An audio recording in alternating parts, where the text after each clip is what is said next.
Yes, people. We are back live. We are back live on the Sarcasm City TV YouTube for another edition. It's been a strong minute, but another edition of the Courtside Commentary Podcast, which is the NBA podcast on the Sarcasm City TV YouTube. And the NBA Finals starts tomorrow, people. And we're here for the NBA Finals preview. Oklahoma City Thunder versus the Indiana Pacers, the Thunder versus the Pacers. So get any questions you have in, people. Obviously, let us know who you have winning and in how many games as well. All of the watch-alongs will be going down on the playback also. So whether it's 4 games or whether it's over in 7 or anywhere in between as well. Apologies on the slight lateness also, people. We was live on the playback trying to get our own playoffs done on pro clubs, but we're here anyway. So big up to anyone who's watching this live right now. Big up to anyone who's watching this back after the live. Make sure, though, when you enter the City of Sarcasm, you hit the like button on the video. So run up those likes, hit the like button on the video. Make sure you share this out across all the socials. You see that socials on you see the socials on the screen at Sarcasm City TV. That's me, Flawless. At Sarcasm City TV. That's me, Flawless, on Twitter and Instagram. So retweet and like on X/Twitter, share from the Instagram. And just as important, make sure you subscribe to the channel Sarcasm City TV and hit the notification bell as well. Big up to Hassam saying Lakers in 5. Shouts to Nicole Kelly, says big up Flawless as always. Big up, hope you're blessed, Nicole. Shout out to my Don Bassa Reacts every single time. Make sure you subscribe to our Lambs channel, Toronto Hoop Talks as well. Forever working, says Pacers 4-2. All right, let me bring in a couple of the man. Anyway, Alam is in the building, Jez is in the building. What you man saying, man? You man good? Yes, sir. What's done? Oh, bless, man. Oh, bless. What you saying, Alam? Good, yeah? Excited to watch basketball tomorrow, man. It's been a minute. Yeah, it has, yo. I feel like I've been watching basketball like every day for the past 2-3 months, and then all of a sudden there's just this gap. That conference finals grind was serious, but I'm sure you guys have enjoyed the sleep. Yeah. I'm gonna lie. Yes, definitely have 110%. I have. But we're here, people. Outside commentary. I'm gonna add Alam's link into the title as well. But make sure you subscribe as well. And a lot of rumors going on as well with you lot in regards to Giannis and KD as well. So we'll discuss that. But you lot, any NBA questions you have, feel free to get in. But Alam, we'll start with you. A finals nobody predicted. I didn't see anybody predicting Thunder versus Pacers. I've barely seen any. Thunder more so, had more people had them in the NBA finals, but Pacers, no one had them. But where do you stand with the actual matchup itself? I think for OKC, I think most people acknowledge that they were a really good team, but people just assumed that the youth would get in the way at some point, and that hasn't happened. So I don't think there's really any reason to think it'll happen all of a sudden now. I think they should win. When you think about the different ways this series could go, I don't think there's any timeline where things don't go good for OKC that involves like Indy doing it to them, like they have to stumble themselves for Indy to have a chance. I don't think Indy necessarily has enough to cause them issues without that happening. So it should be a good series. I'm looking forward to hearing what Jez has to say. I have watched every second of Thunder basketball that I think I could have this playoffs. So I don't know. I watched quite a bit of Indy, but I don't think they have enough. Yeah, first, Jez, you must be in dreamland. Spurs winning the Europa League. Your Thunder into NBA Finals. Talk to us, man. Thoughts on the matchup? Shea also MVP as well this season. Can't forget that. And I think he can be the first player since Curry, ironically, who won.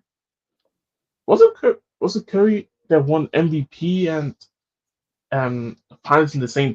No, MVP and Finals MVP. I saw some stuff with like Curry where like he could join them possibly, but I have to go and double check something about on the line. Something on the lines where like I think Curry that he won an MVP, but also won the finals or something. I have to look it up, people. Sorry, it was like a couple of days ago. Yeah, I haven't watched no bit of basketball, so I haven't been on Twitter or anything like that for that as well. So forgive me about something along the lines. But now I'm over the moon, to be honest. Like there's definitely a lot of like emotional runs. Not because I don't believe in the team. Like for me, one thing I say about this team is that like we as Thunder fans that we should just appreciate the fact that a lot of these guys stepping up when in reality, most teams with an age bracket, like we are the youngest team in the whole NBA right now. Mhm. Like, I think one of the youngest coaches, if not the youngest coach in the league.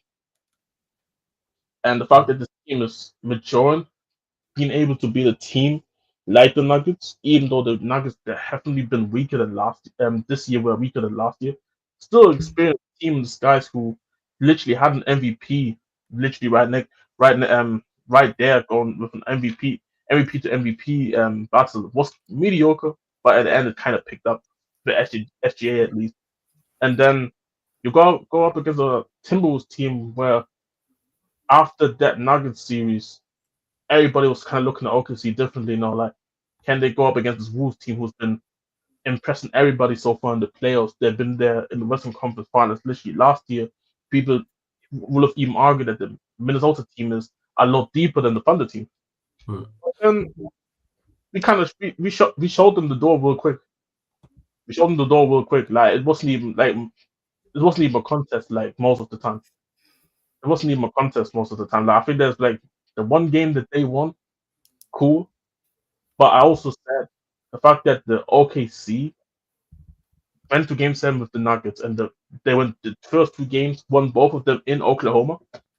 I knew that somewhere along the line, Oklahoma had to be tired and be like, okay, we're gonna give one game away. And I was fine with that in the Minnesota series. I was fine in the Minnesota series losing one away as long as we win one in a row, which we did. And then we closed it out in 5 professionally and probably the best defensive performance that I have seen ever team in play. In the years that I played basketball, not played, but watched basketball, Mhm. by far the best defensive performance that I've ever seen. Like I think Oklahoma was 2 or 3 turnovers shy of breaking the turnover records in I that didn't know postseason. that.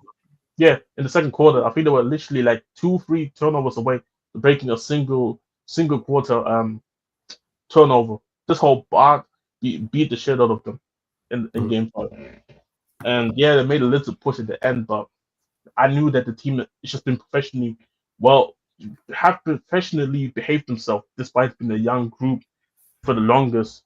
And I think that Nuggets series has helped mature a lot of these guys. Like J-Dub, nowhere near the same type of player after the Denver series. Like, look at the way he behaved in the Minnesota series. Chad is getting his own as well now, being a bit more, bit more aggressive with his play because I do think, like people were saying crazy stuff like Oklahoma has to trade Chet. He's not really that good. Now I'm saying like you guys know that this guy was out for nearly half of the season because of a hip injury. Before the hip injury, he would legitimately be our All-Star this season without the hip injury. Without the hip injury, he would have been All NBA maybe 13 like Jada. So you had 2 All NBA players in just overall. You had 2 guys in the All NBA defense. Come on, man! Like this, I'm Talking telling you, shit. like this Oklahoma team is like they trying to beat all the narrative. People are having to backtrack their comments about Oklahoma. First, they said that nobody faced them in the West. We dealt with everybody in the West.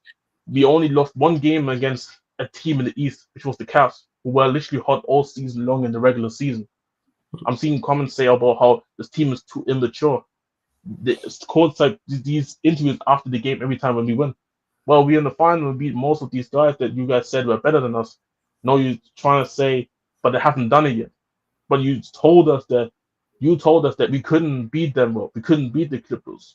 We couldn't beat the Lakers. We couldn't beat the Minnesota Timberwolves. And I personally think if we would have played any of the other teams that we didn't play because their bum asses got kicked out by worse teams, I think we would have dealt with them as well. So I'm cautiously optimistic going into the Pacers series just because I just believe that we're just a better team. I think even statistically, when you go for the net ratings, there's a clear difference between us and them in certain aspects, especially defensively. That's like a huge gap.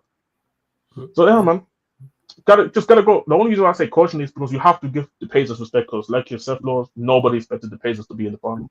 Yeah, true. Most first. That's first. Welcome Giannis to the live stream as well. Giannis, I don't know if you met Jez and Alam, but Jez and Alam, Giannis, Jez and Alam.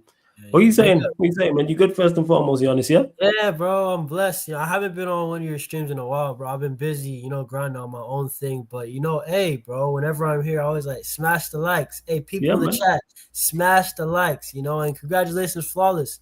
I seen that you hit 15K, so that's great, bro. You know what I'm saying? But listen, if we're talking about this finals, I will say, right? It's not like what Lakers versus Boston, right? It's not big markets, but bro, you're gonna see good basketball. I'm gonna tell you that, right? OKC, you're gonna see very good defense, right? You're gonna see Shy with the ISOs, you know what I'm saying? The one if they double.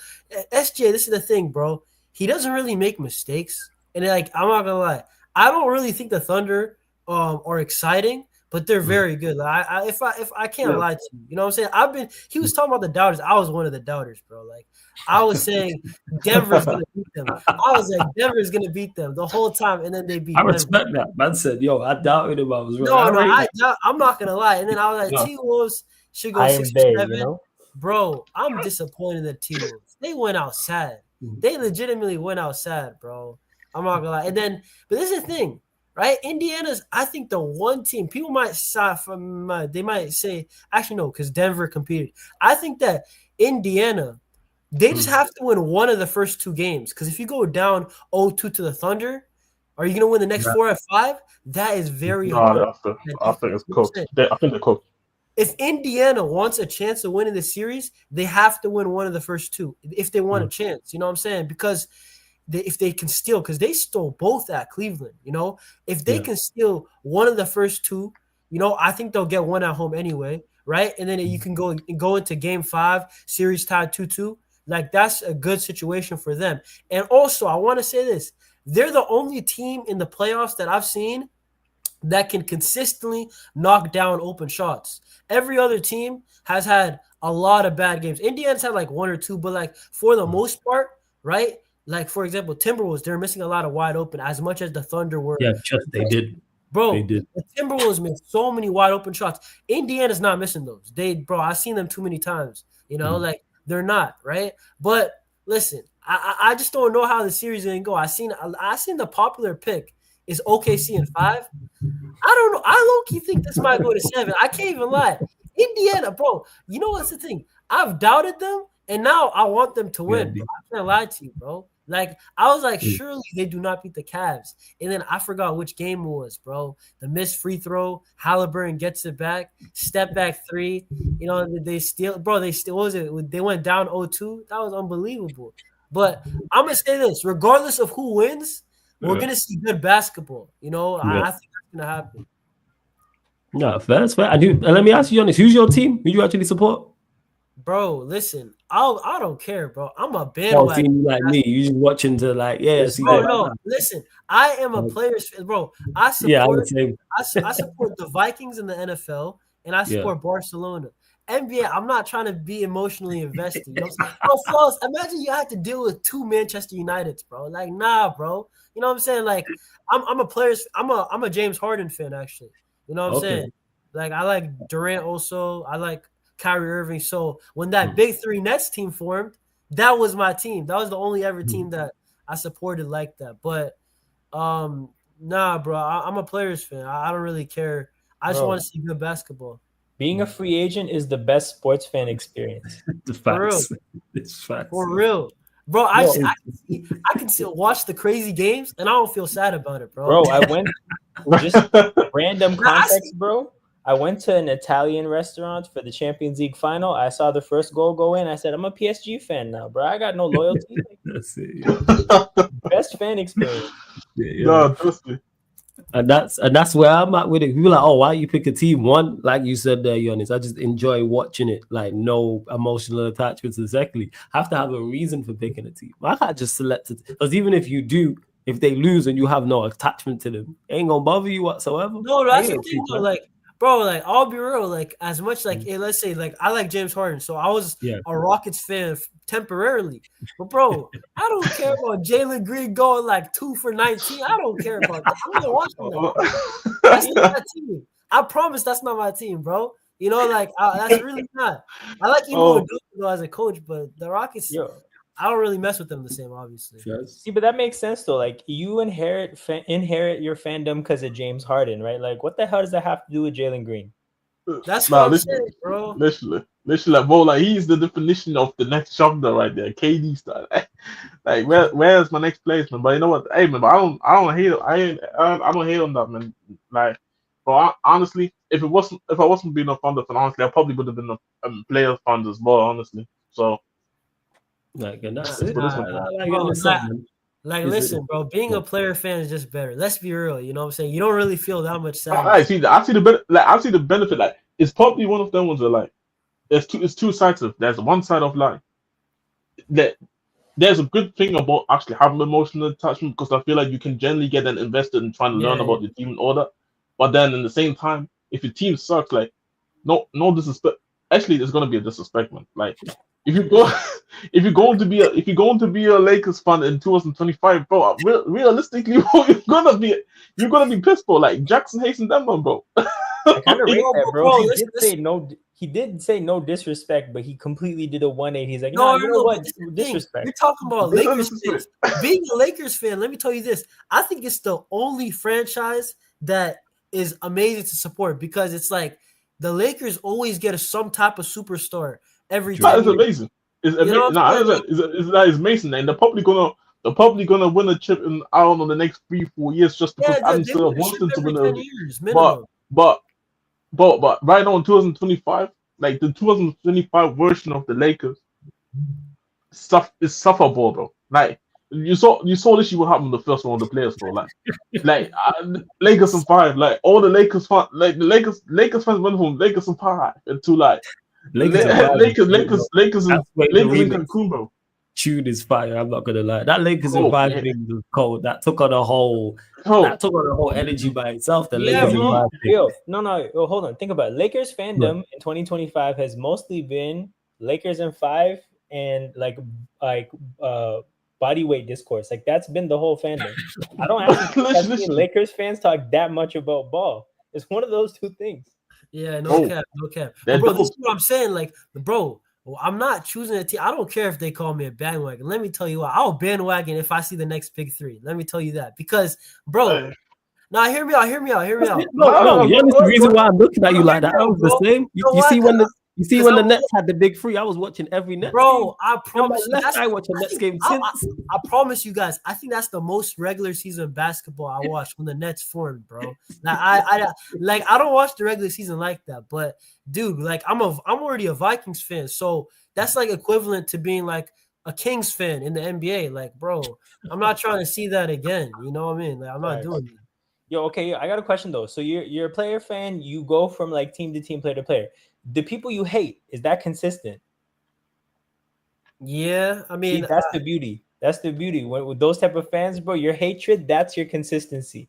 Yeah, like, if you hate Steph Curry, you're gonna hate Steph Curry every single year. Steph Curry, those are your big W's when he flops. But Steph Curry, I ain't gonna lie, he does own the Rockets, bro. Like I can't even hide that, bro. He's what 5-0. That's crazy. Something crazy against them. It is. I hear that. But just we'll go to you. Big up to everyone in the chat as well. Make sure you continue to run up the like. Subscribe to Alam's channel, Toronto Hoop Talk. Subscribe to Giannis's channel, Barca Reacts. Both links are in the title. Click the links, opens up new tabs. Where do you see the series being won and lost for you, Jez? Obviously, I can ask you from Oklahoma City. Like, who do you reckon needs to have a great series? Like, obviously it's Shea, but is there anyone else outside of him? You're like, okay, you need to have a great series, like the same way against the Nuggets. You defended very well against Jokic, whether it was Chet, whether it was Caruso, whether it was Hartenstein, for example. So yeah, floor is yours. To be honest, I think obviously the obvious names we will all say J-Dub, SGA, Chet. Like these are the obvious 3 names that immediately comes up. I think for me, the 2 guys that I look at and say I need them to have a big season are Lou Dort and Caruso. Okay. Because I think they. Sorry, what? I think Chet needs a big season. I said that's why I said like. Also, if I exclude Chet, SJ and Jada, because I think they're the three obvious names to say that they need to step up. That's why I'm kind of like going with guys who he may not say they have to step up, but I would say they do. And I think Lou Dort and Caruso are the ones that I think they need to step up, because I feel like these two in particular can be such a difference maker in terms of how fast we play, set the tempo even off the game because of how relentless they can be against any opposition that we play. Like we've seen Caruso literally guarding Jokic, giving him hell at like 6'5", 6'4", stuff like that. Caruso is there. He's not even tall. Giving 7-1 Jokic hell. Giving Timberwolves hell. I'm seeing Julius Randle trying to post up against Lou Dort and Caruso, and he can't post them up with a much bigger size advantage. Just like I kind of expect the same thing from them again. Like for me, you would imagine situations where you see Caruso on and situations where he's trying to double, or he is actually on the Siakam, or you have Lou Dort sometimes being there.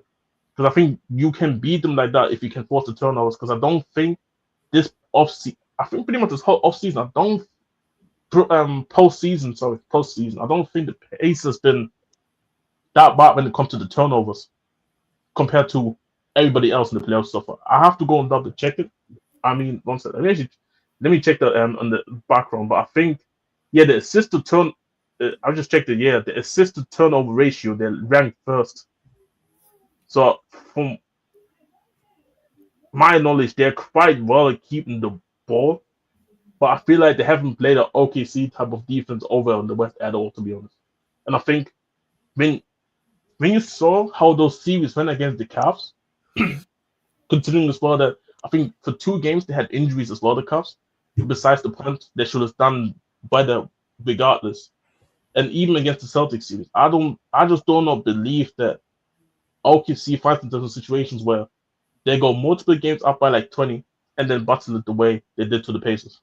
And I think it's also tiring as well, mentally tiring on a team that they have so many times they have to come back. I don't think this is the right thing to do. Like, it's cool as fans, we enjoy that because it's like it creates storylines and you can slander whoever they butter the lead in that. But I think it's mentally draining to a team having to do that all the time. And I feel like against a Thunder team that gives you hell for like the whole course of the game, maybe 1 or 2 games. No, I think this is something that Caruso and Lou Dort can do well by setting the tempo. So I think those two for me in particular. That's fair. That's fair enough. What are you saying, Alam? Where do you think, not so much to go, obviously ask Ches that because he's going to be biased towards his team, but where do you see in this series being won and lost? Because it seems that you mentioned it right at the start about the Thunder basically have to mess it up for themselves for them to not win it. So where do you see it being won and lost? More detail on what you said. So, like a part of the thing for me is that I think Pascal Siakam has a very interesting matchup because with Chet and Hartenstein, you got 2 defenders that they're tall, they're mobile, they can move. Nobody's like big and slow. That's a pretty interesting matchup. Like on paper, that looks like an effective duo that could give Siakam problems. If you think about the series that he played in, he had a good series in round 1 against Milwaukee, where they got Brook Lopez. They got somebody that's a little bit, he's slow-footed a little bit. With New York, they have Randall and they have Cat. Cat's the big issue there. If you compare, like the most comparable situation is Mobley and Jared Allen, and Mobley wasn't playing, but like against the Cavs front court, Siakam didn't score more than 21 points. So if you talk about the kind of defensive matchup they could have for Siakam, as a Raptors fan, I know they could turn him into a jump shooter. And if they turn him into a jump shooter, he's going to have an up and down series. And if you think about how big of a role Pascal played in the finals against the Eastern Conference Finals against New York, I think that sets up Indy in a little bit of a tricky situation if they're going into this as the lesser team and one of their best players isn't having a good series. Like that really makes things difficult for them. So that's something to watch. Like I said, I think the 2 front court pieces of Chet and Hartenstein, man, that's just a great matchup to have to defend Siakam. And on the other side of things, honestly, like my big takeaway against Ant defensively was that they could throw different guys at him. right? Like they didn't have to put one guy on Ant defensively the entire game. He would have to deal with Dort and Cason Wallace and Caruso and Jalen Williams, right? So there's always a fresh body. There's nobody that's tired out. And it just makes his life difficult. So I think about Tyrese having a similar experience. And again, I just think things are stacked against Indy. Like things have to go wrong for OKC out of Indy's control to even like open up the window for something to happen. I got something to say about that though. Yeah. OKC, they have been winning mainly because of their defense. Their defense is just legitimately too good. It's too dominant. You know what I'm saying? They're going stretches on runs. They're going on 8-0 runs, not because of a good offense, because of elite defense. You know what I'm saying? Like, I think that you know, what if they start missing shots? You know, what if they go cold? You know, like it's very possible. In Indiana, once again, I think they're the only somewhat consistent 3-point shooting team that I've seen. You know, we've seen Boston legit horrible, Timberwolves horrible shooting nights consistently, right? Indiana's actually been pretty good for the most part. Like, you know what I'm saying? I think that what I will say is I think Halliburton will actually deal with those defenders better than Ant will because he's just a better playmaker, bro. Like this guy has high basketball IQ. You know what I'm saying? Like Halliburton is such a good playmaker for Indiana, but you're right. I think Siakam's gonna be very big for the Pacers because they have Chet right there, right? I don't know if he's gonna win that matchup. It's 50-50 in my opinion. Siakam though, he's had some big games in these playoffs too, so I don't know. I think it's generally 50-50. And then I would say OKC. If OKC is able to hit the 3-point shot consistently, it might be wraps, though. That I will say that because their defense will have a stretch in one of the quarters where they're just going to lock it up. You know what I'm saying? Yeah. And go ahead. No, but that's the thing. That's probably the thing that I do agree. Like we have seen in the players where like OKC has shot so badly where it literally shut us out of the game. Like even one of the games against Denver, it was infamous Lou Dort third quarter takeoff for no reason. Yeah, that was crazy. Hitting shot like and we was literally saying bench this dude because he can't hit shot and he hit like 3 threes and like it's crazy. And then we won the game like that, which is crazy. Like this was a game that any other game you probably lose. Other day you probably lose. But the thing about the Thunder is that we haven't been great offensively necessarily all playoffs long, but ironically when you look at the numbers, we're still one of the better offensive teams. No, but that's the thing. That's why you might have to be good in this series, just this series. You know what I'm saying? Because they hit shots. You know what I'm saying? No, they definitely do hit shot. But one thing also I say about the Thunder as well is that, and this has been a consistent thing for all the whole playoffs, is adjustments. So even in situations where we found ourselves losing the game, next game we don't come out the same way, like trying to do the same things that we do. And we try, even as little tweaks, you will see and feel the little tweaks most of the times. And I think this is where I can trust the culture with the like. I was questioning out. I think this was game 1 versus the Denver because of how we consistently try to do the fouling at the end, trying to make them make them miss one of the free throws, and how it got us back. But since then, you see throughout the whole series, tactical changes were made all the time, and I think, I just trust the team too much in that type of aspect where I feel like even if it's gonna be a game where like shit, we should have played better, we should have won. One thing that I said about the Thunder team is that because we've been doped for so many times, I always believe that this team can come and prove people wrong. No, we are the favorite. We were even the favorites throughout the whole playoffs most of the time we had the matchup against. We were favorites with the Grizzlies. We dealt with them. Favorites versus the Denver Nuggets. But then you saw what happened after game 1 and how many narratives were already written about us when the series was only 1-0. The series wasn't even over. So I feel like in a scenario where the Thunder might lose a game, you already know, is this OKC team really that good? Can they do it? And you see how they respond. So it's like, I just trust the team, and it's for me one of them. I just trust the team, and team that been playing high level basketball throughout the whole season, just to not show up in the finals, I just can't see it happening personally. Nah, I hear it, bro. No, you know where it is though. Also, Yeah. Indiana, they run the fast break, but the thing is, the Thunder they run back. Like, you know what I'm saying? Like other teams, Yeah. they don't always run back. Like the Thunder run. You know what I'm saying? So it'll be cool to see. Is it? That's the thing. Like before I let it go. Yeah, before I no, let it go, sorry. I'm glad you brought that point up because I think in a lot of series, Indy, that's like a weapon that they have. They can just like quicken the game up the pace, increase the possessions, and they know they can outshoot a lot of teams. So they just feel good about that being like an advantage. I actually don't know for sure if you do that against OKC. Yes. That you're not just giving them an opportunity to shoot you out of the game, right? Like I think as the lesser team, they should want to slow the game down. The problem is I don't think they have. I don't know if they have it in them to make an ugly game, make it an ugly game. I just want to address one of the comments here about Halliburton from Aaron. I was going to interject with this, but anyway, yo, you man, if you see anything in the comments, you might want to get to. I don't want to because like this is kind of what me and Giannis were talking about. What I'm gonna say is that like, yeah, Hallie can definitely pass out of double teams and an effective defender better than Ant for sure.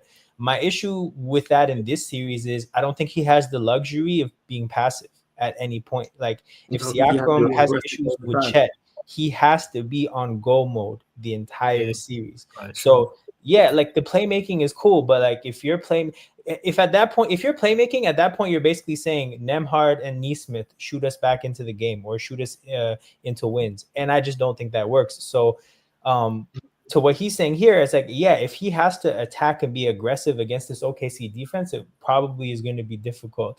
But to what Giannis said, obviously, like he's going to be able to play, make, and dish out of the bad situations much better than Ant. But we'll just have to see if they can, as a team, win games playing that way. Yeah, no, and bro, if he's scoring and he's aggressive more, Halliburton, he's got to be, bro. The playmaking becomes easier, and he can easily make those passes. So, I mean, to be honest, I'm going to say it again, bro. Indiana has to win one of those two games. If they go down 0-2, they're not winning, bro. Let's be real. Like, I think if we win 2-0, I think we win in 5 personally. Yeah, I think it's going to be a situation like that, like because I do trust the team that they can go out in Indiana and still trying to steal one as well, and it's one of them one. I don't want to make it like because the Boston and NY, the atmosphere is over there crazy, but I feel like Oklahoma, when it comes to playoffs and the fact that it hasn't been a playoffs final since 2012.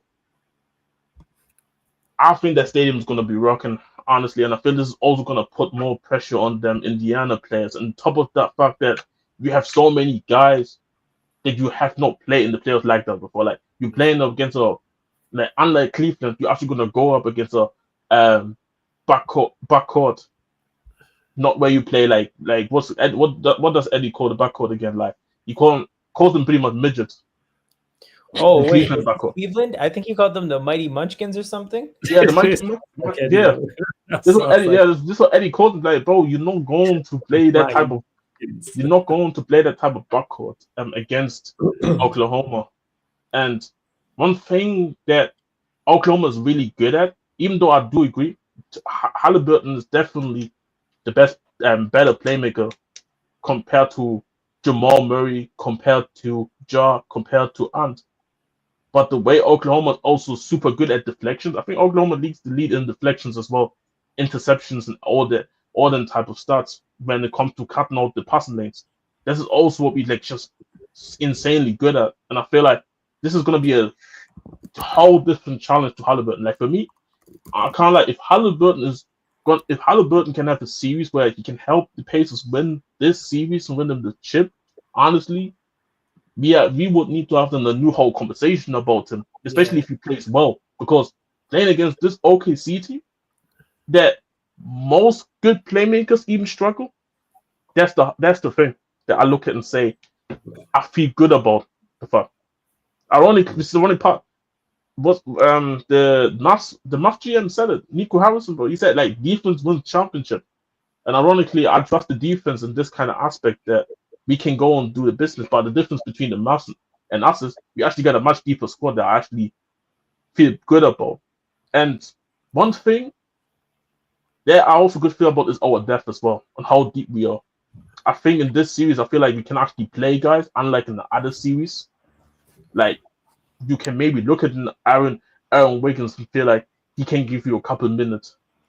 Isaiah Joe, I don't think there's gonna be I don't think he's gonna be involved in this series like much.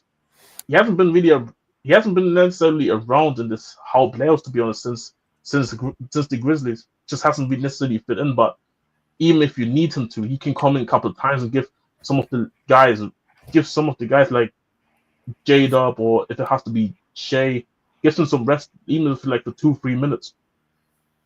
So I don't know. And one thing I want to do is say as well, I do think Kenrich Williams coming back is huge as well.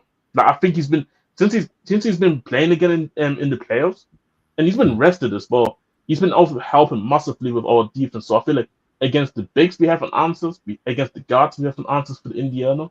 So yeah, man. Yeah. To build on what you're saying about the defense, I'm looking at it, right? Because something I kind of got the feeling of is a lot of the times when we see these teams that have really strong regular seasons, like, not to say they all have bad defenses, but they tend to be like offense is the focus and defense is whatever you can make of it, right? So I looked at the teams with 65 plus wins in like the modern era of basketball. Yeah. You got James Harden's Rockets teams, right? That was offense mainly, right? LeBron's Heatles, but like there were some weak links defensively, right? The Spurs in 2015, there's definitely some weak links defensively. Thing about OKC is like OKC is the one juggernaut regular season team that has no defensive weak links, right? That's unique. They are a very unique team. We're typically used to, I think, expecting a letdown from these really strong teams, Curry's Warriors aside, because there's the reality that there's defensive frailties and you can figure that out and other teams can figure them out in the playoffs. It's really not the case for this OKC team. And when you think about all the Pacers players, right, there's a comment about how the Pacers have a bunch of players who can create their own shot and hit big shots. Yeah, Tyler said it. Indiana have so many players who can create their own shot and hit big shots. Bro, like, that's the worst place they can do, though. But the thing is, bro, OKC is not going to make it easy on anybody. Like, it's not going to be easy for anybody. A lot of guys can get their own shots. They can hit their shots, sure, right? But they're not going to be given anything easy. They're going to have to work for whatever they get. And that's kind of why I feel like the odds are stacked against Indy. You know what it is with Indy? Like, I was like, bro, I'm not gonna lie. Both these teams I doubted. I didn't think this was gonna be the finals, but like Indiana, bro, like they make big shots. The guy's right because the Naismith, the game that he hits like 6 threes in a row, bro, like 3 or 4 of those threes are high. Like that's high difficulty. You know what I'm saying? But this is real. But he's coming from a place where he saying that they creating their own shots. But Neesmith, as much as due respect, and this is something definitely that we have to look at and say, we shouldn't be disrespecting this guy and giving him any opportunity to have a good look to hit a free. Yeah. How many times do you see in the season against, especially when any team plays Oklahoma, how many guys, even the elite attackers, the elite scorers in this league, who can create the actual own shot against an Oklahoma defense? There's not many there. Like Jamal Murray, you saw how he was getting his bucket. It needed somebody like a Jokic to be around, and because we was game planning against a Jokic's ball. Like Jamal Murray is ball, but you saw how difficult it is actually to go and create your own shot versus an Oklahoma team. Like it's damn near impossible. Even then, I don't think it's the right strategy, because a lot of people said it in the Timberwolves series. Why is not aggressive enough? Why is he not taking enough shot? If he does that and he's not hitting the shot, which most likely he wouldn't because of how bad of the looks it would be, it shoots not only him out of the game, it shoots everybody out of the game, because now you destroying the whole rhythm and the whole game plan. So I feel like teams just cannot do that against Oklahoma. Like it's super hard. Like I'm saying, it's super hard to really game plan how you want to unlock Oklahoma to get 4 Ws. in a series. It's just so hard, especially the fact as well is that this team is so youthful, it's so young as well. So these guys can go and run. They're not there. This can go to 7 and it don't matter. Like Shea's 27, J-Dub is 23, 24. I think Chet is like 22. Even Caruso, like he's in his young 30s, like 30, 31. Hartenstein, I was actually surprised. I think Hartenstein is only 28. I thought he's in his 30s. Get It's some like, feedback yo, from you. I think it's you. it's me. No, I'm not sure. Oh, I think it's Lam. No, my bad, Alam. My bad. Nah, Sorry, yeah. go on. Carry on. No, it's not. Like, I don't like me personally. Like, of course, like we should. That's why I say I'm cautiously optimistic because I believe in my team, and the team has always answered every single question that they have to answer, and I do not see how they cannot answer another question. But That's fair. the Pacers got to the final. Like, so you have to respect them, and I think one thing OKC does is they don't disrespect teams. They respect every opposition they play, but also have the same confidence in like, yo, we can beat anybody, but we're gonna respect them. This is what happened in Denver. This happened in Minnesota. Like you saw, like Ant was having hell. Ant was having Yes. hell.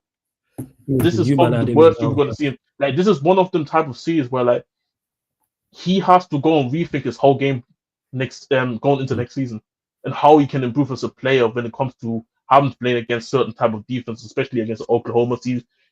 Oklahoma defense. Even against Lakers, he was struggling. People forget how he was struggling. No, he played against a much Yeah, better he didn't play defense, and you too well saw it. against them, that's true. He didn't play, and this is the thing. But nobody spoke about it because they beat the Lakers by 5, and it was all about the last memes, and we all had fun. But when you really look at it, he didn't necessarily play well in that series. No, he playing against a defense that's so much better, and you saw what happened. So I True. feel like this is something that now Indiana have to answer. Like it's both. There's a lot of question marks too. There's a lot of questions that both teams has to answer, but I think Indiana's questions are a lot more harder to answer than what OKC questions are. Yeah, No, I I think mean, that's fair. That's very fair.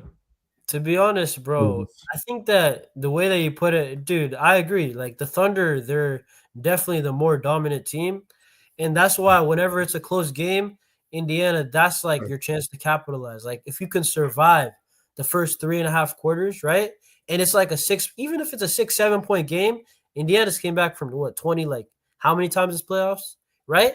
Like you gotta capitalize on those close games if you're Indy, right? Because who knows, the next game that you play might be like a 30-point blowout for the Thunder, just because they're how good their defense is.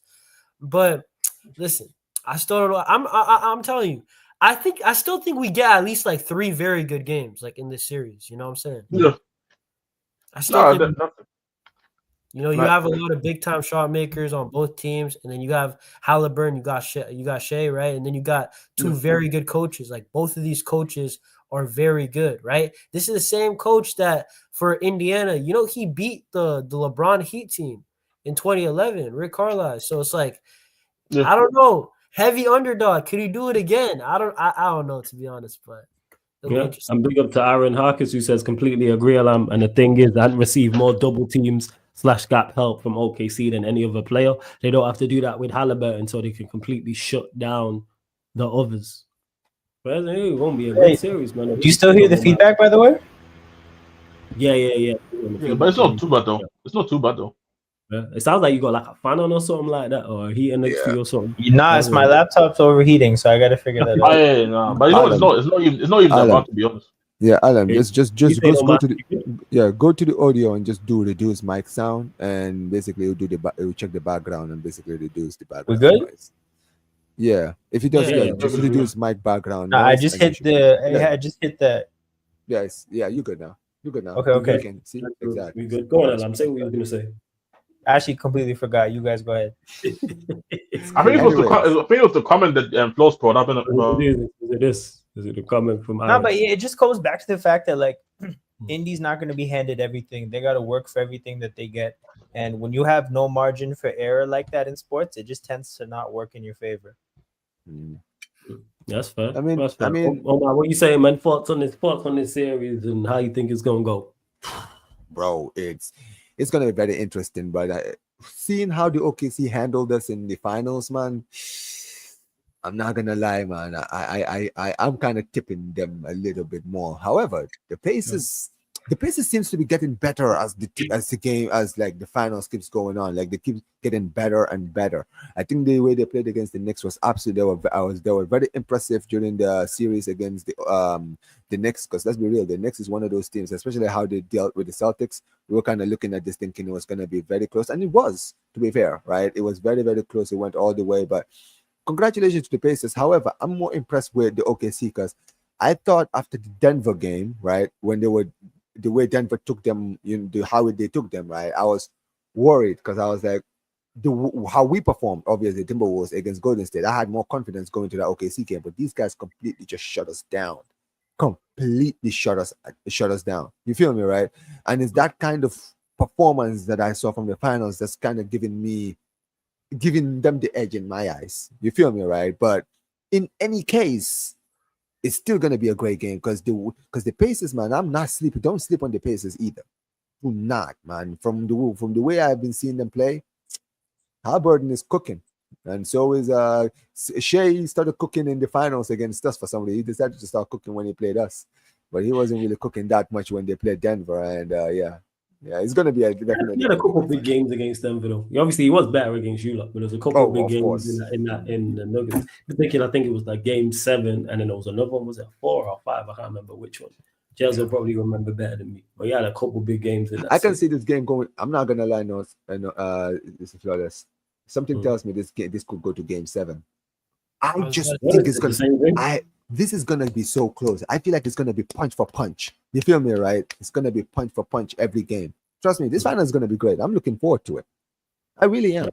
Yo, facts. And like for the people that talk about the finals not being exciting because of the names, it's just like tell me that you're not a ball knower without telling me you're not a ball knower. This is a sensational finals. Sensational final. Basketball. It's a fire final, bro. This is the best. This is the most hyped finals I've been. Like, bro, you think I was trying to watch Boston chuck up 100 threes? Like, this is what people wanted to see. People wanted to see Luka's fat ass trying to hit a ISO step up 3 and the fuck you 3 versus 100 3-pointers a game. Nah, man. Yo, they were trying to watch Rudy Gobert play basketball, man. Come on, bro. Put some respect on the Gobert, man. Come on, man. Hey, I'll be honest. That dude in our series, Omar. Yeah, man. Yeah, man. Yeah, what he did to the Lakers though was crazy. But Giannis, I know you gotta go, man. Shout out your channel. Let them know what you got coming up the rest of the weekend, the summer months. Floor's yours, man. Bro, I mean, hey guys, if you're into Barca content, you know what I'm saying, I got that on my channel, right? We got Barca recaps, I got a weekly show, right? Took some inspiration from Flawless, with the weekly shows, right? On Tuesdays, right? And then just random lives too for watch alongs and stuff. But I do want to dip with saying that I think that right now my prediction is Thunder in 6. But if Indiana could somehow win that Game 6, listen, anything can happen in Game 7. Bro. You know what I'm saying? That's what what did they say, bro? The best 2 words in sports, Game 7, bro. So listen, I'll see y'all. Peace, Flawless. All right. Blessings. Hey, Giannis, if you're about tomorrow, we running the watch alongs and the playback. So if you want to join, feel free, man. Yeah, so from both my channels, man. Let's go. Yes, and make sure it's support. Blessings, Giannis, every single time. You lot, make sure you subscribe to Giannis's channel, man. Good, you know what I'm saying? Good dude out here doing his thing, creating his content, great content creator, you know what I'm saying? Great person. So make sure you lot subscribe. Also, make sure you subscribe to Omar BYT and subscribe to Toronto Hoop Talks as well. So Alam, will go to you. Who prediction? How many games? I got OKC in 6. I think Indy will just shoot themselves into 2 games / they like to press high up the court. I think they might have a game where they force some turnovers. Like I think it'll be a 6-game series where it doesn't really feel like there's too much. Like it doesn't feel like there's too much of a threat on the other side. I think that the 4 games that OKC wins, there's like at least 2 of them that are pretty decisive. As far as Jez, what you actually now we'll go. Since your team's involved, we'll go to you. Last, what you saying, Omar? Who wins the series and how many games? Yeah, I am excited for this. Like you just mentioned, Alam. Only people who are not ball now, like the real the only people that are not going to be interested about this final is the people that have not been watching the games. They have not been watching the series, this playoffs, man. Because this has been the two best teams in the playoffs. Let's be real. It's going to be great. And I know everybody's saying, okay, Thunder in 6. And I hear it. I think that is the more likely, chance. But you know what? Just to be different, I'm going to go Thunder in 7. I think he's going to go to game 7. And that's good. And that 7 game, Flores, that's going to be a great game, man. That's going to be a great game.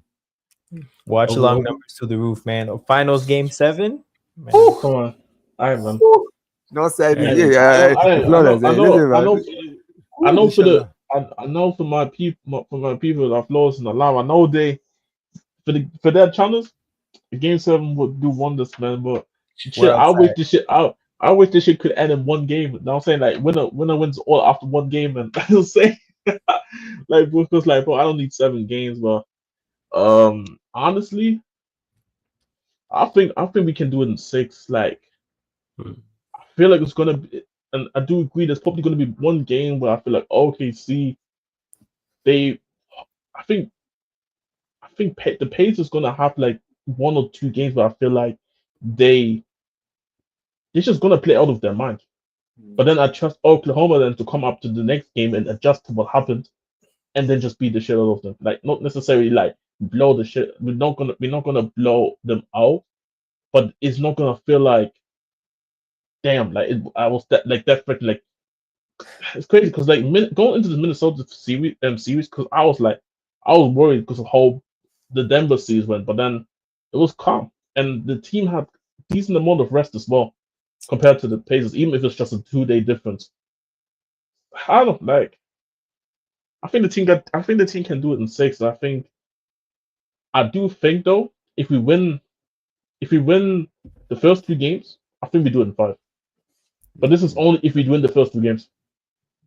Okay. See, I think all our predictions are generally like in the same range. And for the most part, most people's opinions are in this range. There's a dude in my chat who genuinely was like Pacers in 5, right? This was a real take he had. He was super like confident, right? 5. So I kept trying to talk him down, and eventually he's like, "Yo, if the Pacers win in 5, would you do the 1-chip challenge? You guys know what the 1-chip challenge is, right?" Yeah, yeah. I said, bro, if they win in 5, I'll do it twice back to back. Oh no, I have that on the line, people. If somehow the Pacers win in 5, I'm gonna have a really horrible live stream. Honestly, if the Pacers would beat in 5, like I'm not gonna be angry. I'm just gonna be like, fair play, because beating us in 5 is crazy.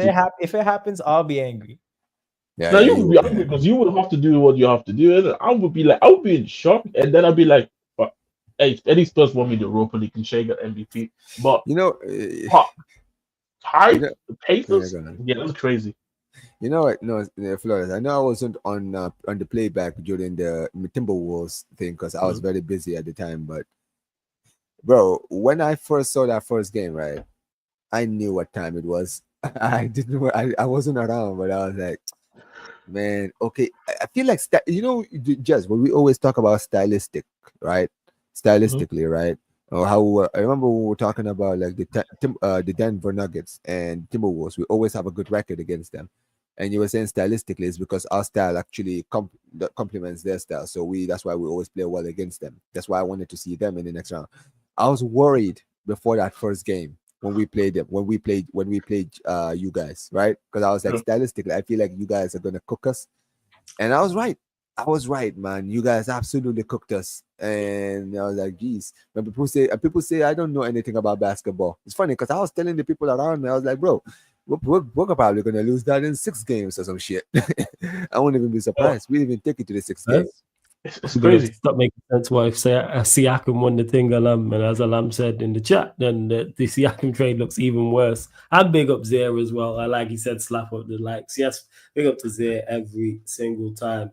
But yeah, everyone does seem to be in the same, from what I've heard, have the same sort of mindset, whether it's OKC in like 5 to 7, more so 6 to 7. Hopefully it'll be a good series. Anyway, but before we do close out, Alama, I do have to ask you about your Raptors. Reports came out, and I messaged you about this. This is how excited I am at the thought of it. And I ain't even a Raptors fan. That KD rang Giannis and spoke about teaming up to go to Toronto. So your thoughts on it first and foremost, and secondly, how likely do you think it is to happen? As for whether that call happened, I don't like. Who knows? I think it's cap. As far as the Raptors' interest in doing it, like I think the Raptors definitely want Giannis. Okay.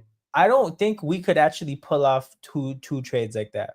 The thing about the Giannis trade is that like I don't actually think our roster is at the time where it can work out because our young players are not far along in their development for another team to look at them and say, you know what, these are key pieces we could build our next team with. Like I don't think the Bucks could look at our young players yet and see that. I think it'll take another year for that development to happen. As far as the Raptors side of it, though, is that they're going to make it happen for sure. Because what a lot of people don't know is that, like, Masai is, I don't even know if interested in Giannis is the right word. He's down bad for Giannis. Like, it's different, bro. Okay, see, this is the thing. You guys don't know the details, right? So, first of all, right, Giannis and Masai have both talked about how, like, there's a long history since before basketball because they're both Nigerian, and Masai helped Giannis's family out with passport stuff to get to Greece. So there's like a personal connection there that's bigger than basketball. For those that don't know, who's Masai? Who is that? Masai is the team president for the Raptors. He's like the director of football equivalent, right? So this is a guy that has a personal relationship with Giannis's family going back to like Nigeria before basketball, right? Cool. When he got the job in Toronto, that first year he had the job, he didn't have a first round pick because the last guy traded it for Kyle Lowry. But on that draft night, Giannis was the player he wanted, right? We just didn't have a draft pick. So we didn't get a chance to take him. All these years go by. The last time his contract was about to run out, the Raptors left exactly the amount of cap space left to sign his max. So if his max was 34,128,000, 37, that's the exact number of dollars they left under their budget, right? Just in case he was a free agent, right? Then that didn't work out. The next time they had a chance to trade him, they gave a guy, I think, $300,000 above the minimum salary, which is super random, just so that he could be added to a trade to match the exact number to trade for Giannis's contract. I'm not joking, bro. And then that year, what they did is they released the footage, the behind the scenes footage of Masai on the draft, where like that first draft where he's looking around and he's saying, he's like, I have a deal locked in at pick 15 if Giannis falls to 15. Giannis gets taken, I think, 13 or 14 that year. By the way, am I correct in saying, because I don't think it's just Toronto, I think also Atlanta Hawks were also trying to get him that year. I'm sure, bro. Because obviously I live in Atlanta, right? So I know that the year that we were trying to trade in, we were trying to get in Giannis, right? He was actually in Atlanta Hawks facility at the time, and basically Atlanta Hawks were actually very obsessed in trying to bring in Giannis, and they thought they had a deal. It turned out that there was someone who worked in Atlanta Hawks, not Flawless, right? In the Atlanta Hawks, right? Who reached out to the Bucks administration. Like, I don't know if they knew someone and they were telling them about Giannis, because Giannis was one of those people, like, because he was in Greece, remember, right? So a lot of people didn't know much about Giannis, right? And then this person spoke to like the Bucks organization and told them, yo, this guy, he's a top player, bro. This guy is good. You guys should get him, like, you guys should get him for this amount, because they had a higher pick, the Bucks, right? So I think they had like the 9th seed at in that draft pick that season or something like that, right? But they were higher than the Hawks, right? So the Hawks were very, they believed that they would have had him, right? And because they had done everything, they had hidden him from the draft pick. Nobody knew how good Giannis was, so they thought they had him in the bag until like the Bucks obviously took them like last minute. All right, that's gone. I can't see what you were saying about it. It's just like the thing is like that year the Raptors had footage of the draft room where Masai is openly talking about like, Giannis is our guy. We have a trade negotiated for the 15th pick. If he falls to 15, we're trading into the draft. It just didn't happen. But the thing is like, you don't see teams put that footage out. The Raptors put the footage out, I think, a couple years ago before Giannis signed a contract extension. That was like the equivalent of somebody saying like, you know, I know you're in a relationship, but there's better options out there. Like, you know, like you're not allowed to tamper with players on the other team, but it got in the guise of like, hey guys, here's some historical draft footage of like all these different moments during NBA drafts. They put that footage out of Masai basically telling everybody like, look, if Giannis falls to 15, we already have a trade negotiated. So like I bring that all up to say that like you can expect Toronto to maybe not make the most logical move when it comes to Giannis because there's a long-standing interest. So we might overextend ourselves. We might make a trade that doesn't actually make sense. And my biggest fear is that because like I said, I don't actually think we're at the point where our young players are developed enough to have value. If we clear the whole team out for Giannis, we just become the Milwaukee Bucks of last year, right? Like that's the issue. Like trade for Giannis. It's hilarious because I'm talking about it all the time. Like, man said, yo, we trade our whole team for Giannis. We're just the Bucks. Yo, that's we're just the Bucks. But this is signed Thanasis, we signed Costas, and we're just another 4 seed. So you know what's gonna happen. Giannis is gonna join it on the minimum contract just to make sure his brother's big bro is fine, bro. Like, but this is the other thing about it. Like, and that's what I say. You have, but the reason why franchise is here, like the reason why Oklahoma is where we are is that, and we have no even business to be here. But because we actually played the long game, we did it the right way. You may want to say, and we have actually people in the front office that know what they're actually doing. This is why we found ourselves rebuilding a lot faster than a small market usually does. But the reason why a lot of teams, the reason why Detroit was asked for so long is because their front office is asked.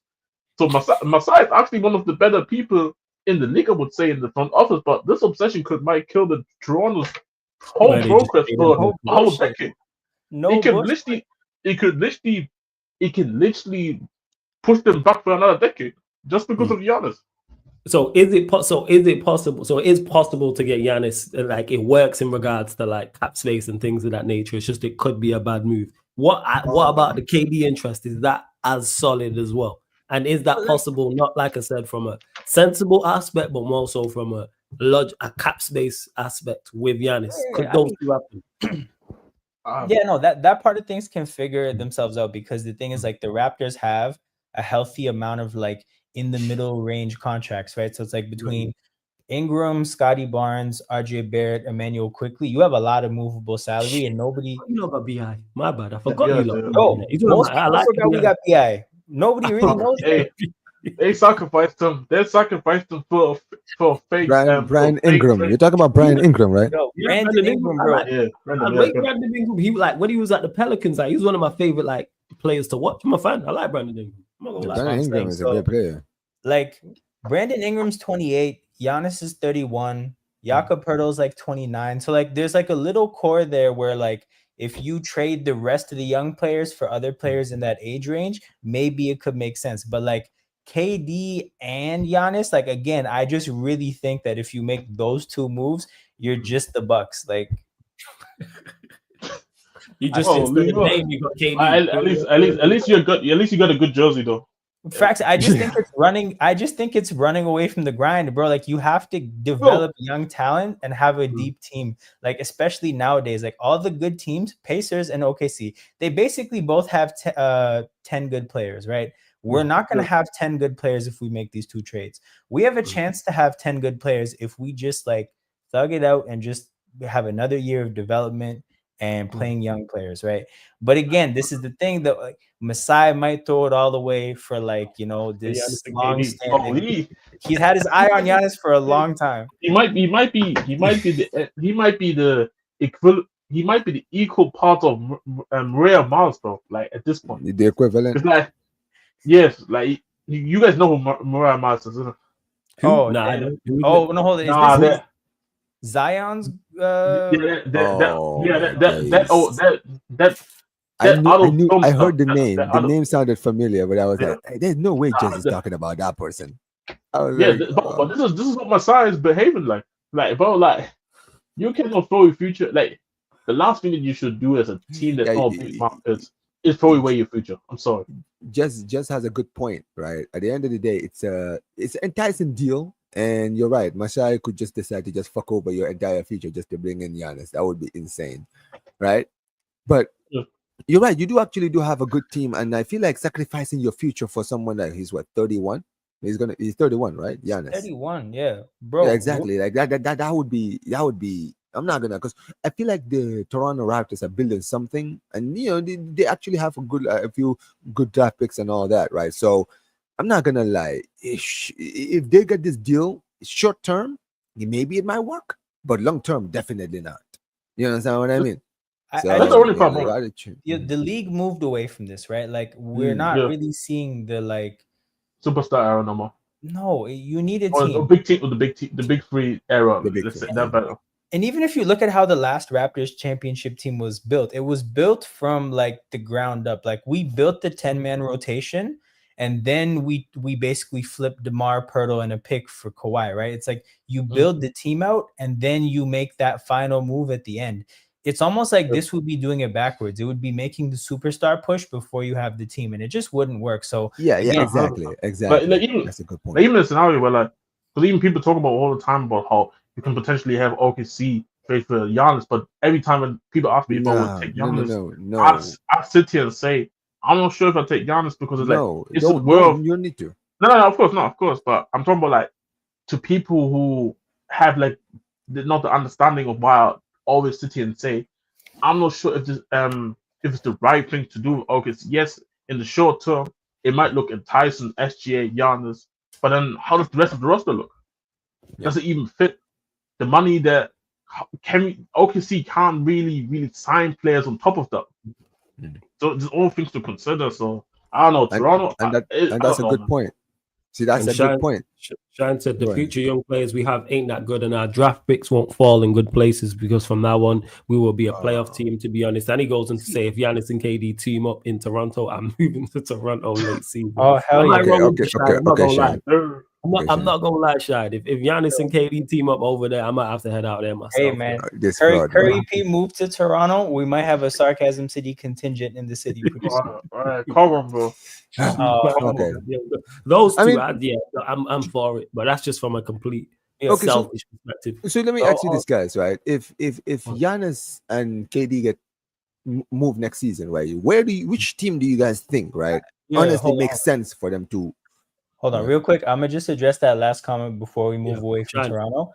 I hear what Time to Shine is saying, but it's just like we saw Brooklyn, and I just cannot get that Brooklyn watching that team out of my mind of like they had 3 superstars and fuck all, and it just didn't work. So like while what we have currently probably doesn't work, the chances are a little bit above 0, right? But then I get the feeling that if you build a Brooklyn, the chances are 0. So we have flexibility and mobility with staying the course.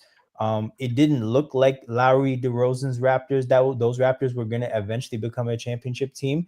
You never know when an opportunity can turn up in the market to get a superstar. But like, I don't know, man. That trade, it doesn't make sense. But again, Masai, he's already won a chip. He might just say, fuck it, man. I'm trying to bring the homies through.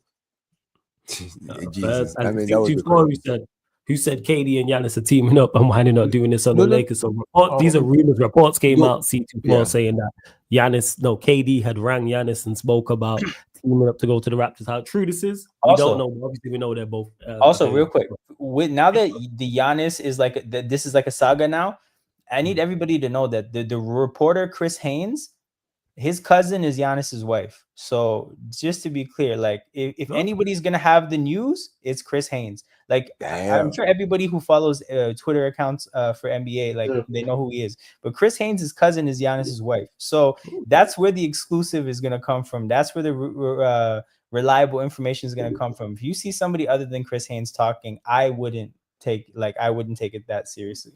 Yeah. I mean, no. So the point I was making, because you remember a few weeks ago, when we were on the playback, right? We were talking about the potential of him, Giannis potentially going to San Antonio and teaming up with Fox and Wembanyama. To be the two that I've heard. So today.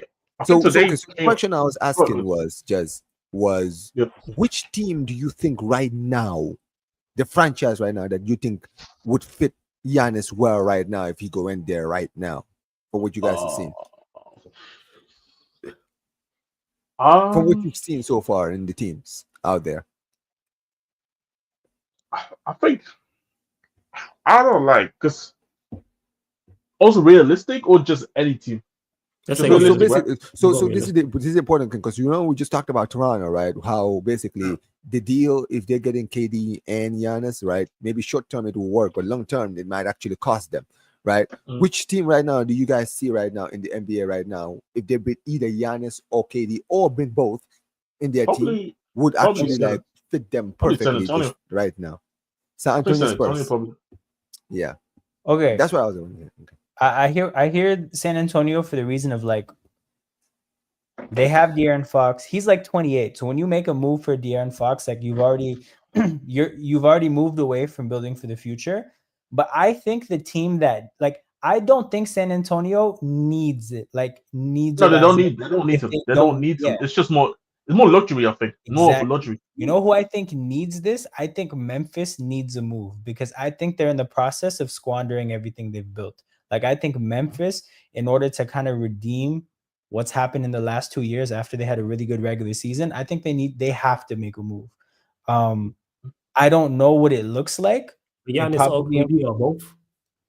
I like if it's I mean, okay, if one of them gets moved, it would have to be Desmond Bain or Jaren Jackson going exclusively for salary purposes. And I don't know how far they're willing to extend into trading draft picks, but like, bro, I just think Memphis is not a huge market. Things have kind of tapered off in terms of their results in the basketball court. At some point, Ja is going to be a free agent. Like, I just think that they have to like redeem So, Try and themselves. win now. That's some But- point. But Go ahead, Jess. Go then I have the question. But do you think then? Because I think Giannis has like 2 years left after this season. Yeah. Would he extend Memphis though? Because it would just. I don't think he would necessarily be willing to stay at Memphis and extend. That's a fair point for sure. That's a fair point. They would have to really sell. Yeah, They'd have to make a strong pitch to whoever they trade for to stay there long term. That's a good point. That's what you're saying. Memphis, you want to see make it the love. Right. Memphis could make But it. you know what? About KD though, because he was asking for both KD and Yeah, Giannis. both, Yeah, KD. For both of them in Houston, you think that both of them would work out in Houston? Both. If they were able to bring in both. Giannis, no. To be honest, if I'm Yeah, being real, Giannis? Okay. Giannis, no. So to be what, you honest, don't think they can have like you- two big men in Wembanyama and Giannis together? Wait, we're talking about Houston or San Antonio? Houston oh, right I now. meant. Oh, my bad. Houston Houston. right now. Houston. My bad. I messed Houston up. right now, I yeah. messed up. Yeah. No, it's So- not. They're both Texas. Okay. Yeah, I know. Yeah, That's both- why I yeah. confused it. That's why I confused it. Yeah. No, like, I think KD can obviously go in and fit, and I think you don't have to give up as much as compared to how you give up to Giannis. But also, let's say Houston tries to go to Giannis, who goes into the trade? You imagine Jalen Green goes in there. You gotta probably put somebody like a Whitmore who has like potential. Do they give up Sengun because you want to have a certain level, like, because Jalen Green is a 50-50. You don't know what you're gonna get once he leaves Houston, and even then, from a 3-point perspective, seeing, let's say Sengun stays, Sengun, Thompson, and Giannis. I'm sorry, I don't want to see that hoop at all. Like this is the kick and run equivalent of football. This is power basketball, bro. Like now see, Sengun is the one that has a little bit of technique, and Sengun is not even that. This is not even that nice, bro. Imagine having Amen and Giannis all day. Like the prayer room is gonna be insane between with Amen. Is even Amen or is it Asur? I swear it's Amen Bro, Thompson. I don't know. I mix them up Oh. all the time. I'm saying they literally look the same in there, but let's say it's Amen. Him and Yo. Giannis there running down the court. I mean, this nightmare. But imagine them, imagine them an ISO where Giannis are up on top, and then you have Thompson in the corner. Nah, man, stop that. Yo, Flawless, you hear about the Jamaica basketball team moves that are happening? Nah, what's the Jamaican So basketball team? they're getting the Thompson twins, Okay. Scotty Barnes, Norman Powell, and Isaiah Stewart. Let's go, man. You know what I'm saying? That should look for Olympic, bro. Fuck it. Yo, Yo, bro, that is- bro, think about what I just said though. We got the Thompson twins, Isaiah Stewart, and Scotty Barnes. Bro, they're gonna Oh. fuck teams up. bro, that's what I'm trying to say, bro. Flawless is gonna be enjoying the basketball. He's gonna be enjoying Jamaican basketball for real, man. Jokic. If he's from Slovakia, right? Or Serbia. Serbia. Oh, that team is gonna get fucking run through the fucking court. Yo, I'm just thinking about Jamaica. The Jamaican team was making moves like. I remember during the Olympics, right? When I saw the US team and I saw LeBron, Steph Curry in the center, I said, "Bro, this is not even fair, bro. Why do they even add the United States basketball team in here? This is not fair." Nah, but even them, bro, they was getting, bro, France was giving the buckets. Even South Sudan.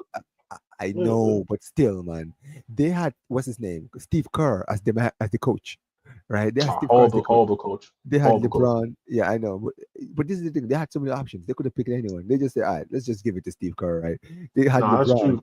They had KD. They had what's his name, Embiid in that team. They had flipping what's his name, Steph Curry and Anthony Edwards. Bro, I'm just like, brother, this is not even an all-star team. This is actually not fair, bro. How are they allowing this team to actually even play in the Olympics? But you know what? Talking about, since we just was talking about KD as well, just quickly, since we close and all that as well. Yeah. I've been obviously seeing rumors about how after the Timberwolves went out, how they're looking like the team that want to pursue KD in them. Oh, I did see how it actually is possible to make it work. Like, I think how it is possible to make it work to even bring KD in. How are we gonna get it? Make it work? Like, I know, like, you can. Like, it's possible. Like, it's not impossible to do so. No, I'm not saying it's impossible. That's the thing. I feel like Nickel. I think Nickel's gonna be a free agent, if I'm not mistaken. Nickel Bridges? No, Nickel Alexander. Oh. Yeah, I think he's gonna be a free agent.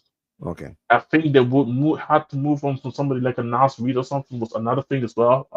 I'm not sure, but I mean, if that's the case, maybe yes, then I'll hear it. It's just if we do get Alexander and Nas Reed, okay, so I hear that. If those guys leave way for KD to come in, KD to join.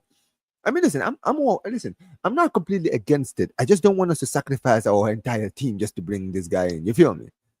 No, so that was because I want to ask, like, how would the team look with KD and I'm not gonna lie.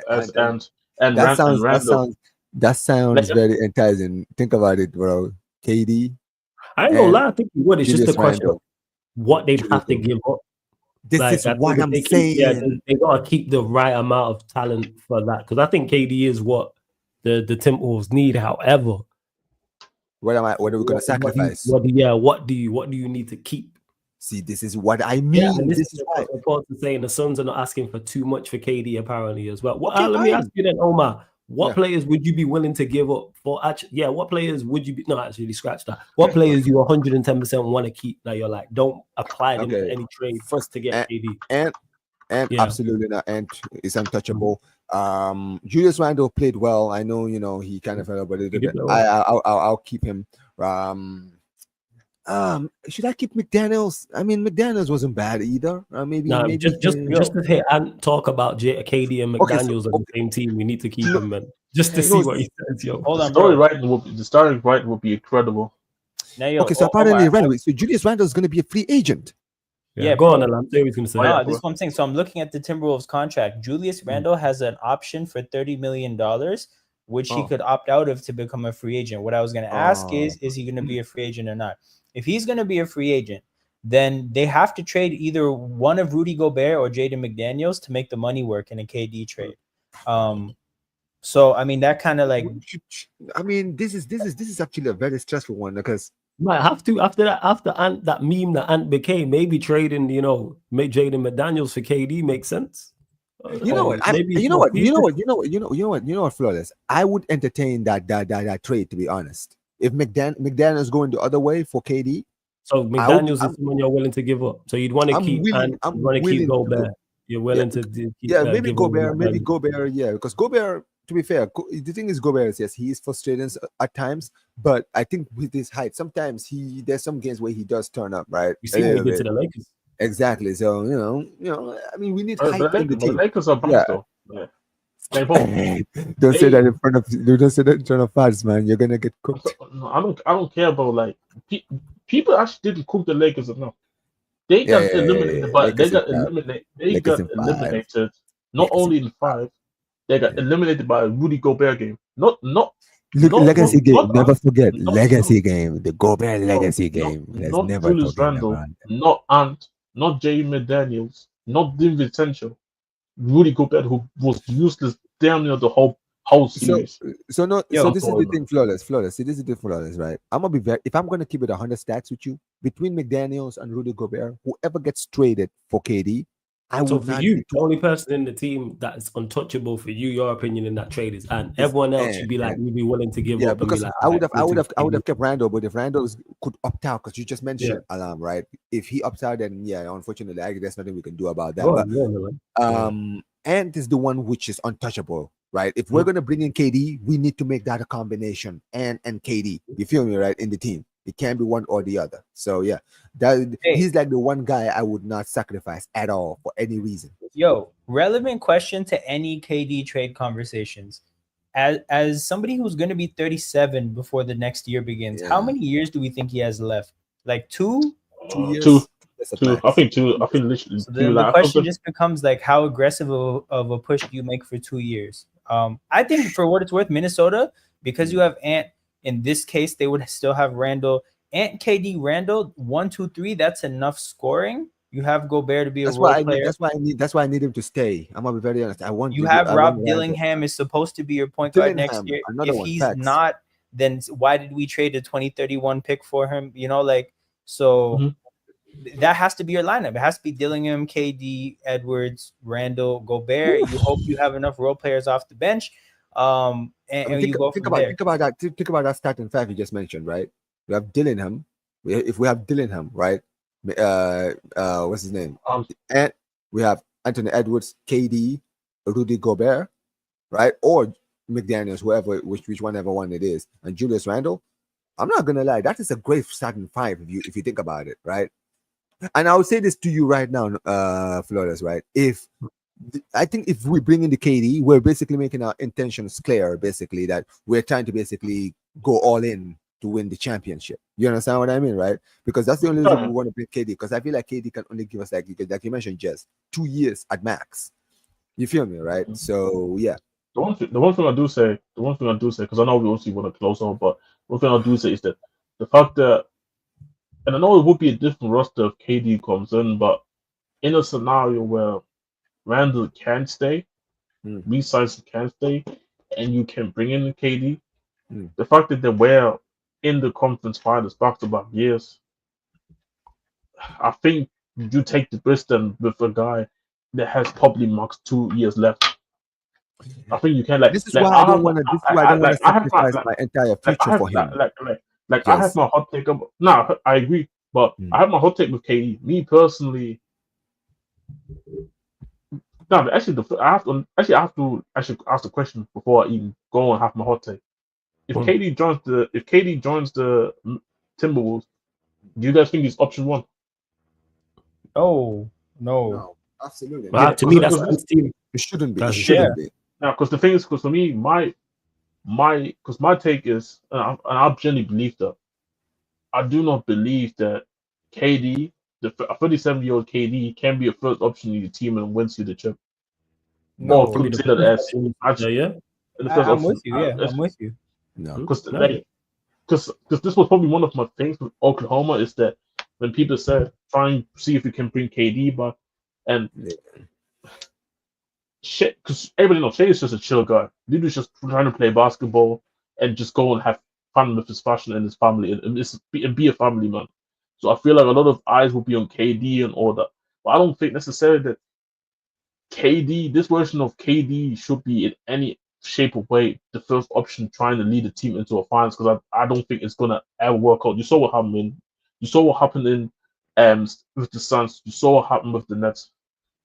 I mean, you saw even with OKC, and this was a much younger, energized KD, and he still couldn't get over the line. Like, he had to, and there's no shame against him because he wanted to win, and I don't disrespect him for wanting to win, but you have to go and be the shadow of Curry in order to go and win rings. See, that's the thing, isn't it?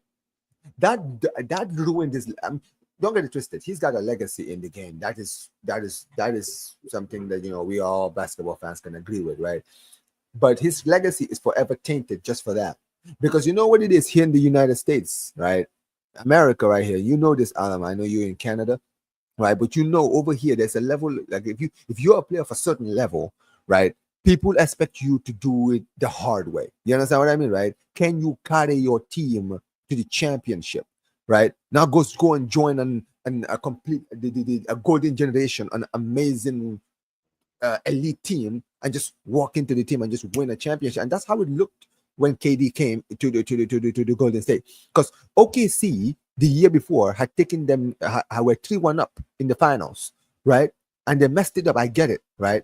But the fact that he ended up leaving OKC to join a conference rival straight, right? The best team in the league.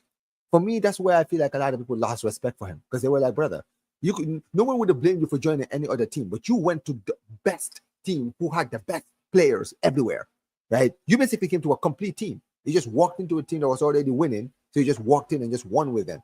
Like, brother, you just ride the team, right? How about you go to the Cleveland Cavaliers and try to win them a championship? They just lost the championship to Golden State. Go do that. I mean, I'm not saying he should have. I'm just making a point here, right? No, I hear what you're saying, but like the thing with KD is, like, to kind of circle back to what Jez was saying, bro. Like, KD's always had this spirit of a role player, from the standpoint of like he's always wanted to just be a part of the team. Like when he was even at OKC prior to the Warriors, like I remember late in those years, the whole conversation being like, hey, this kind of looks like it's Russ's team. Like Russ takes a lot of the big shots down the stretch, right? KD's not really forcing the shots. He's not dictating that I need the ball, I need to take the shots, right? Cool. He goes to Golden State, same thing. He's a part of a team. He goes to Brooklyn, right? Of course, he's amazing. But Kyrie, James Harden, you have two ball dominant players. Like he's a part of the team. It goes to Phoenix. They have Devin Booker, somebody who's also going to take a lot of shots. Yeah, like Bradley Beal and what's his name, bro, Chris Paul. His basketball IQ is so high. I actually think he's like supremely confident in like, yo, I can actually just kill as a role player. Like I can absolutely like find the best looks, the best opportunities. I can be a star when I need to, but I can do so many different things. And I just think that like the idea of just forcing, the idea of being Anthony Edwards has never appealed to him. So I think if he literally finds himself on that team, right? Because Anthony Edwards, what did he tell the coach? He's like, what if the right play is me, right? Like that's never been Kevin Durant, bro, ever. So no. Like I remember he would go to Minnesota and happily be the number 2. Right, and from that standpoint, it would work out. Yeah, that's fair. That's fair. Hey, you lot continue to run up the likes though on the live stream. Run up the likes. So if you're watching this live right now, watching this back, subscribe to the channel. Hope you subscribe to the channel. Hope you all have enjoyed the show as well. I will be bringing you more courtside commentaries, probably somewhere throughout the NBA Finals. Definitely, you'll get a recap after the finals, no matter if the Thunder win or the Pacers win. And then in the offseason, when there's big trade rumors or there's a big trade, like when Luka went to the Lakers, we did a couple streams, etc. So I'm definitely going to try and get this live stream and this show on the channel in particular. Definitely more. But big up to everyone that has looked in. Again, please run up the likes, subscribe. Alam, shout out your 2 channels. Let them know what you got coming up the rest of the weekend, etc. All over the summer months as well. Yes, sir, people. I'm gonna drop both my channels in the chat. I got a basketball channel, Toronto Hoop Talk, and I have an NFL channel, In Motion Football. And basically, I'm doing finals streams throughout the finals, except for Game 5. I'm doing free agency and draft stuff, and then in the off season, I'm probably gonna do WNBA stuff. So that'll be interesting. I didn't do that last summer, but I'm looking forward to watching more. It was good. So that's gonna be fire. It was good. 100%. And then for the NFL channel, In Motion Football, that I'm putting that in the chat right now. I'm probably gonna be taking it easy until like August, but we're gonna try out some like more interactive like games. I have a grid thing that I do with it's like an interactive thing with the chat. So look out for that over the course of the summer. But yeah, man, just you can catch me here. I'm gonna try to make it to the playback after the games for the finals games. And run up the numbers here too, people. I already know. Big up, man. You can see, big up to you, Alam, every single time. You can see it. Toronto Hoop Talk is in the chat. Emotion Football also in the chat. Toronto Hoop Talk also in the title, as well as Giannis's channel as well, Bass Reacts. Make sure you subscribe to Omar's channel, Omar BYT. Omar, let them know what you got coming up rest of the weekend, summer month. Yeah, for sure. Omar BYT, guys. Anything Barcelona. So you guys can see from my background, guys. I do a lot of Barcelona shows, do a FCB show, Barcelona Bayern Munich every Thursday. The Bianconeri Blaugrana show, Juventus show, Cules Culture, Barcelona panel show, guys, with the panel. Also going to be doing a lot of transfer shows, right? I did one today. You're going to be seeing anything Barcelona as far as transfer news. We just talked about Joan Garcia. We're signing a new goalkeeper. We've meant to already talked about like the Rashford deal, what I think of it, things like the Luis Diaz and all of these stuff. And also, yeah, watch-alongs, man. Watch-along. Nations League has been running, so I'm going to be doing a lot of watch-alongs. Club World Cup also as well. Make sure you guys keep it locked in. Just type Omar B right there. I'm sorry, right there, guys. You can see it, Omar B YT, and yeah, you can find my channel, man. Big up to you, brothers. Every time, man. So big up Omar Shah, just like I say, big up Alam as well. So make sure, subscribe, follow all the man them you already know. In regards to Sarcasm City TV, back today, 4:30 p.m. UK time, sports Q&A. That'll be a solo edition, so I'll just be answering sporting questions from the chat. There'll then be some gaming content. We'll be running pro clubs again here on the YouTube channel. And then NBA Finals Game 1, people. It's live on the playback. I'll probably because it's Game 1, I'll probably end up putting it on the YouTube as well, but definitely get over to the playback. And make sure if you have an NBA League Pass, you can use that to sync up with us over there on the playback. You create an account for free, sign up for free. App is completely free.